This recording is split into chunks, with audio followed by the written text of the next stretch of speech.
우리가 누군가를 만났을 때에는 반드시 어떤 그 사람에 대한 분위기지요. 느낌과 상이 들어옵니다. 근데 그것은 내가 만든 것이 아니라 상대가 주는 것이잖아요.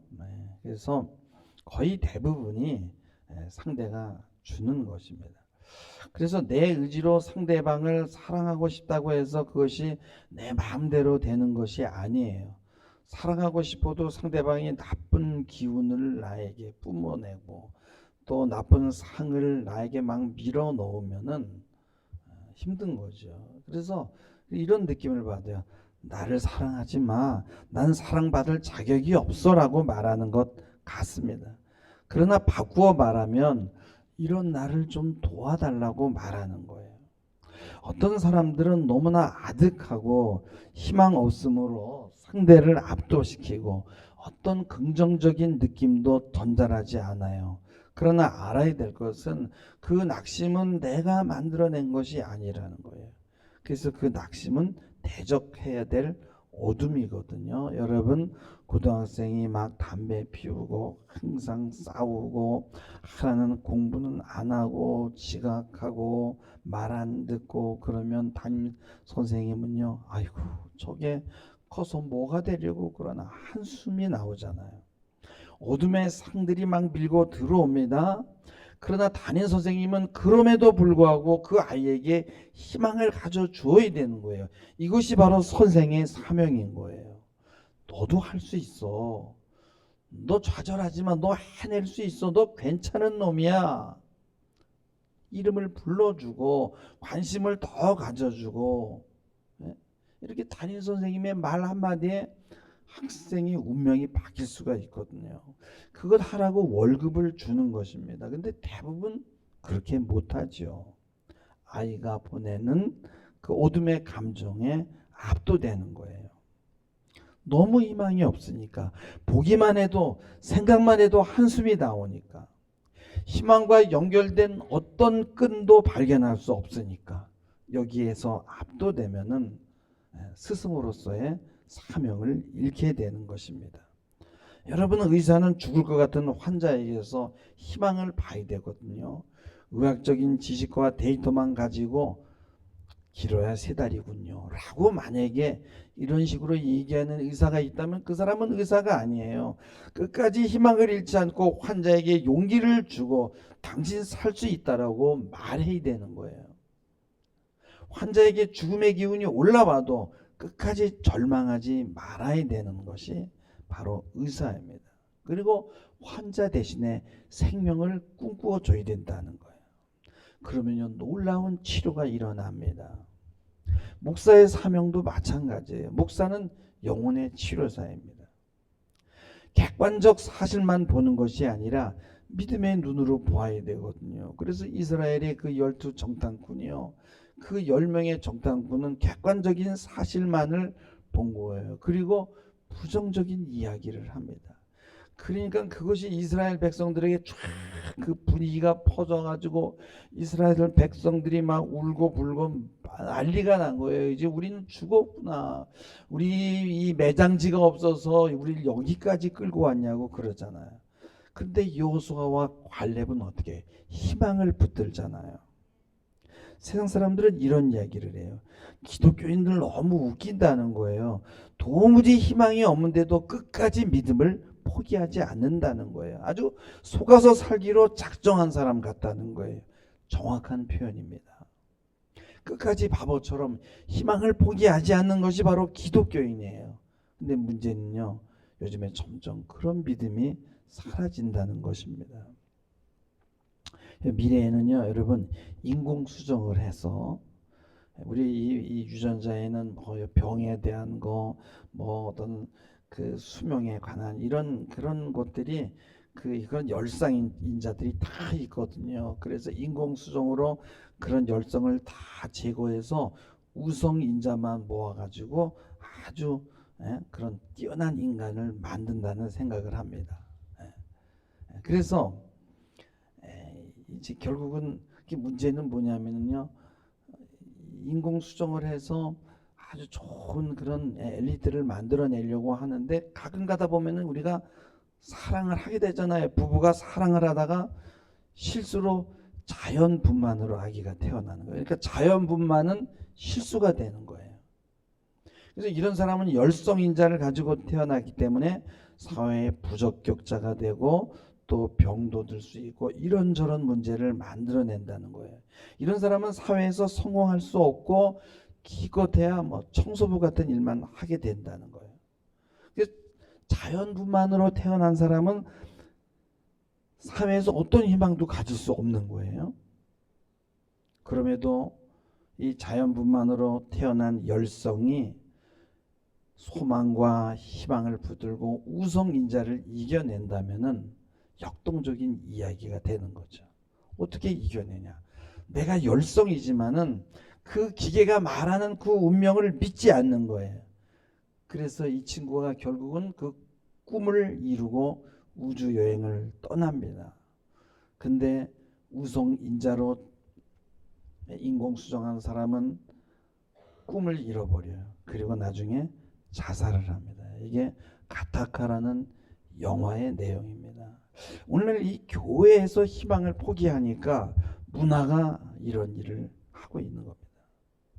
여러분, 우리는 하나님에게 사랑을 받을 만한 어떤 조건도 없어요. 그럼에도 불구하고 하나님은 우리를 사랑하시고 우리를 구원하십니다. 그래서 우리는 당연히 그럼에도 불구하고 상대방을 사랑하고 지지해 줘야 된다는 거예요. 그들을 대신해서 꿈을 꾸어줘야 된다는 거예요. 이게 사랑이라는 건 뭡니까? 그럼에도 불구하고 해야 하는 것이에요. 미움과 절망의 기운이 뿜어 나온다고 해서 도무지 사랑할 수 없다는 것으로 핑계를 댈 수가 없다는 거예요.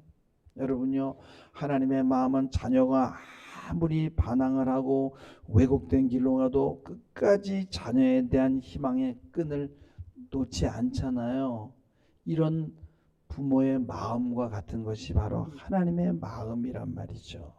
어두운 미래, 불안 이런 것들이 올라올 때 우리는 이것을 선한 것으로 긍정적인 것으로 바꾸어서 다시 되돌려 줘야 되는 거예요. 이것이 바로 부모가 할 일이에요. 의사가 할 일입니다. 스승이 할 일입니다. 목사가 할 일이에요. 모든 기독교인들의 사명이라는 것입니다. 이들이 보내는 불안과 희망 없음과 좌절은 나를 위해 대신 꿈을 꾸어 달라는 그런 신호예요. 스스로 꿈을 꿀 수 없으니까. 주위에 희망 없음과 좌절로 인해 고통받는 사람들이 너무 많아요. 이들은 늘 낙심의 기운을 막 뿌리고 다녀요. 그리고 주위 사람들은 여기에 영향을 받게 됩니다. 그 사람의 주변이 어두워집니다. 이스라엘 백성이 광야를 지날 때 그렇게 많은 기적을 보고도 불평하고 원망하잖아요. 우리가 애굽에 있을 때는 값없이 생선과 오이와 참외와 부추와 파와 마늘을 먹었는데 이제는 만나만 먹다 보니까 기력이 다 빠졌다. 그러면서 하늘에서 만나는 기적을 평가절하하는 거예요. 이때 모세는 이들에 대해서 더 이상 좋은 그림을 그리지 못하고 절망의 나락으로 떨어져요. 그리고 철없이 불평하고 원망하는 이스라엘 백성의 모습에서 모세는 더 이상 희망을 보지 못하고 압도당합니다. 그 말씀이 오늘 12절 14절 보면은 하나님, 내가 이 백성을 내가 배웠습니까? 내가 잉태했습니까? 내가 이들을 낳았습니까? 어찌 주께서 내게 양육하는 아버지가 젖먹는 아이를 품듯 그들을 품고 맹세하신 땅으로 가라고 합니까? 책임이 너무 중해서 나 혼자는 감당할 수가 없습니다. 라고 모세도 불평하는 거예요. 여러분요, 민수기 20장에 보면은요, 광야에서 이 일이 있은 후에 38년이 지났음에도 변하지 않고요. 똑같은 불평을 합니다. 이때도요, 하나님은요, 여전히 긍휼의 마음으로 모세에게 회중들 앞에서 반석을 향해서 물을 내라 명령해서, 그래서 그 회중과 짐승들을 먹게 하라고 그럽니다. 근데 그때 모세가 혈기로 지팡이를 2번을 내려치면서 한 번만 치면 되는데 혈기로 반역한 너희여 우리가 이 반석에서 물을 내랴 그러면서 혈기를 부리잖아요. 근데 하나님은 모세에게 그럼에도 불구하고 내가 저들을 사랑하는 그 거룩한 모습을 내가 왜 보이지 않냐고 책망합니다. 그것 때문에 모세는 가나안 땅에 들어가지 못하는 거예요. 하나님은요 40년을 기다리고 참았고요. 그래도 변하지 않아도요 그들에게 물을 주시는 분이에요. 여러분 우리의 삶에서 가장 힘든 게 무엇입니까? 이 절망의 기운과 좌절의 부정적인 기운을 뿌리고 다니는 사람들을 대신해서 꿈꾸어 주는 거예요. 이게 너무 힘들잖아요. 여러분 우리나라의 여러분의 행복 지수가요 세계 최저예요. 출산율도 세계 최저예요. 불행의 바이러스가요 막 여기저기 퍼져 있어요. 행복하지 않습니다. 그러니까 애를 낳으면요 그 해가 아이가 불행할 거라는 예견을 미리 해요. 그래서 아기도 안 낳습니다. 불안과 두려움과 희망 없음이 막 떠돌아다녀요. 이런저런 낙심과 좌절에 압도돼 가지고 꿈을 꾸는 사람이 없어요. 대신 다른 사람의 꿈을 꾸어줘야 되는데 자신에 대한 꿈도 잃어버리는 거예요. 그래서요 제가 자살 예방 대책을 보니까요 아파트 옥상 문을 닫아야 된다라는 처방을 내리더라고. 아니 자살하려고 하는데 아파트 옥상 문을 닫는다고 그 사람이 안 죽냐고요. 그런다고 자살자가 줄어드냐고요. 왜 그래요? 꿈 꾸어주는 자가 없어요. 너 참 대단해. 너 할 수 있어. 너 참 괜찮아. 괜찮아. 다 실수하는 거예요. 누구나 다 그러고 사는 거예요. 하면서 대신 꿈을 꾸어줘야 되는데 그런 사람이 없다라는 거예요. 어떤 사람은 그런 얘기를 하더라고요. 내가 태어나기도 전에 우리 엄마가 나를 말이야 하나님의 종으로 바쳤대. 그래서 나는 내 삶을 살 수가 없어. 내 삶을 살고 싶은데 하나님이 나를 가만히 두지 않아. 하나님이 나를 쫓아다니면서 나를 못 살게 굴어. 여러분 이것처럼 행복한 것은 없어요. 나를 간섭하는 보이지 않는 어떤 힘을 안다는 것 이게 여러분 복입니다. 여러분 내 인생을 내 마음대로 살 수 없다는 게 얼마나 큰 복인지 몰라요. 여러분 마음대로 사는 것이 자유인 것 같지만요 사실 더 부자유하게 되고요 삶이 더 꼬이게 됩니다. 나를 누군가가 붙들고 있는 이것이 내가 삶을 사는 원동력이 되어야 됩니다.